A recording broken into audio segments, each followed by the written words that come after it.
Back here at the PGA show, joined now by Alex Holderness and John Bourne of Holderness and Bourne. Full disclosure, we must begin with disclaimer. Kyle Porter also in Holderness and Bourne here today at the PGA show. Yes. Looking fellas, like a champion. That is my first question. How did this come about? How did this come about? Kyle? I hope you know the answer. Yeah, I think that you know how it came about? I had reached out to their company after seeing the No Laying Up guys outfitted in Holderness and Bourne.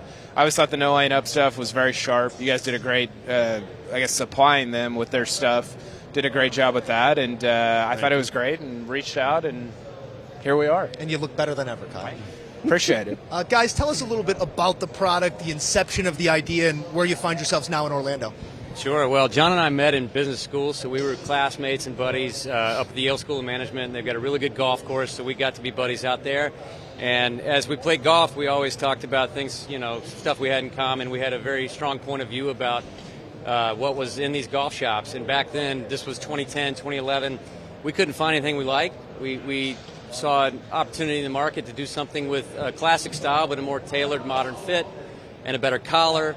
And we had the entrepreneurial itch, so we just wanted to go and give it a shot. Neither one of us had apparel industry experience, so we had a lot of learning to do. But we were very stubborn about it and put a shirt out that did pretty well, and we learned and then sort of snowballed it from there. You didn't like the Tiger era of the baggy pants and the huge shirts? It's a look. Yeah. It's a look. Yeah. And fabric technology is advanced, so they can integrate stretch, and you can still take the athletic motion of a golf swing with a more tailored fitting garment. And so I think some of what that was a style thing. Some of it was a performance thing because those cotton mercerized shirts just did not stretch the way you needed to. So the only way to create room was to make a bigger shirt. I've heard the rumors. What was the exact number of iterations on the collar? Something like 30, maybe 40.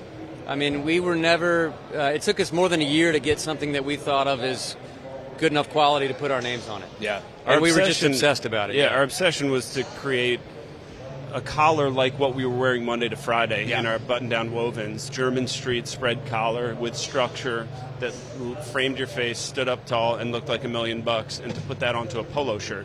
And it's not rocket science, but it is also, like probably anything you really lift the hood on, it's not as straightforward as you might think, which is probably why nobody had figured it out. Yeah. But we were not. We were relentless in our pursuit.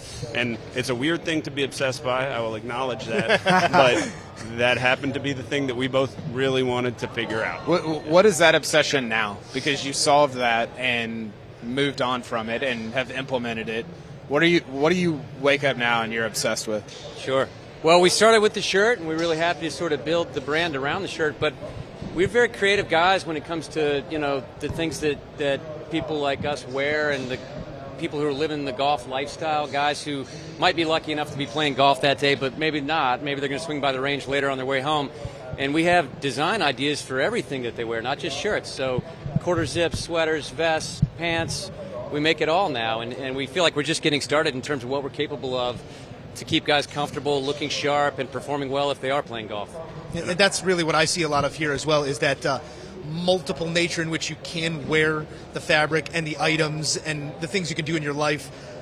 I think barrier to entry is always a thing we talk about in golf. Do you feel that you're in a way sort of tearing down that wall and making the two things join? Yeah, I mean, at the risk of sounding more philosophical than I should, I think men are expected to do more in today's society than certainly our father's generation, and I think that's a good thing.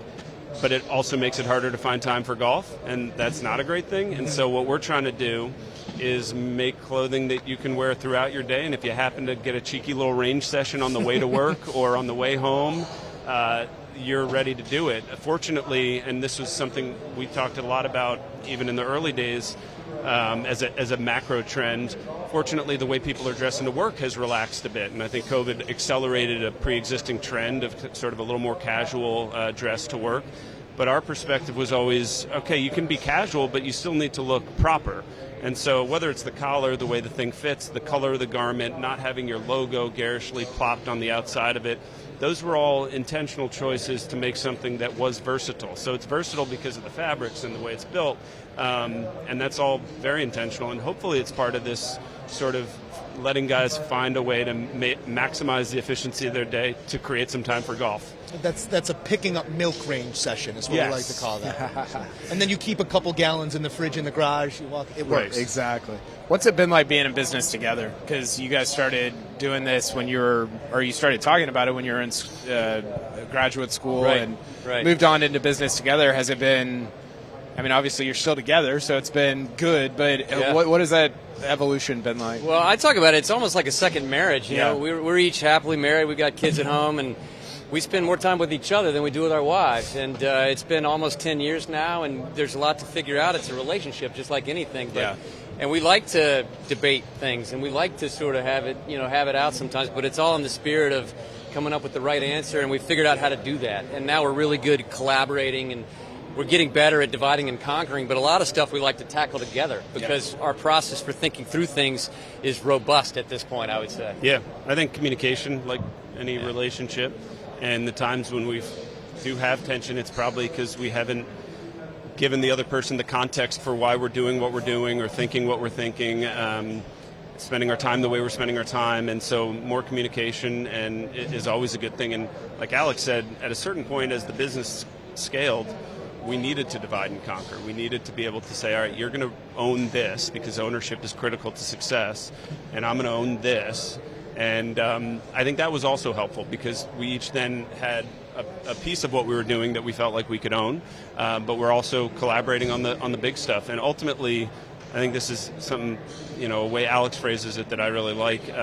We both just want what's best for the business. Yeah. And if we both know that fundamentally in our souls, each of us just are trying to do what they think is best for the business, then we're aligned. And there may be some minor differences in how to get there, but we're aligned on the important thing, which is building this business as well as we can. I think the through line here in Orlando for all of the 800 plus vendors is advancement, evolution. With that sort of in mind, what is your mission, your idea, and that picture of the future for the brand? Sure. Well, our vision for the brand is to be the world's leading golf lifestyle brand. Right now we're focused on men. Our designs are for men. We don't have a women's line or a kids line. Who knows what the future holds, but we're just trying to get better at that. And that means a tight but really well thought through product assortment, a level of service that matches our product quality, and a focus on being excellent every day and not looking beyond golf. We're really happy to be a golf brand. We're golf junkies. We love the game. We love the lifestyle. And we love this industry. It's a really fun industry. It's great people. It's great culture. And we couldn't be happier to be building a business in this space. And it's fun to see the show so healthy. It's got a lot of energy and momentum this year. And that's very cool. Yeah, it was... Last year was a little bit of a down year, and we showed up to the point of us being a golf brand. We made a very intentional decision to be here because it's the PGA show, and we're a golf brand, and that's our organization. So it's great to see it healthy again, and because these are the people we're committed to. As you've gone on over time, 10 years in, do you find yourself more obsessed with executing that vision, or do you find it kind of waning a little bit? No, for us, I think we're as energized as we ever have been. We're very proud to have a company with more than 50 employees now and new sets of challenges. It's a heck of a challenging thing to scale a business up. And so this year doesn't look like last year, and it won't look like next year. And that's exciting for us. It keeps us engaged. It keeps us thinking through big things, and we're not getting tired of it. Did you, when you started it, did you envision 50 employees, or did you envision 5 or 500? Like, what did you? Good question. I don't know if we thought about it in those terms. When we first started, we were just trying to make the best golf shirt we could, and for us, best meant a couple of things: better collar, better fit combined with classic style, minimal branding, all that. Athleisure for a preppier, golf-focused guy. That was what we were trying to do with the shirt. As we've grown, we've started to need to clarify what we want the future to look like, or we're not going to get there. Yeah. But the focus on golf was probably even more so as we've gone on. We've just doubled down on that focus and put it explicitly into the vision statement of the company. Maybe when we first started out, we thought this thing could be a little more lifestyle. We'll sell in some golf shops. And pretty quickly we realized, no, we're going to be a golf-focused brand, and these golf shops, golf professionals are going to be a really important part of that. Well, guys, I would wish you the best of luck, but I'm not sure how much luck has to do with it. Keep making great products, and I'm sure things will keep going well. We appreciate you stopping by here on CBS. Thank you. Thank you very much for having us.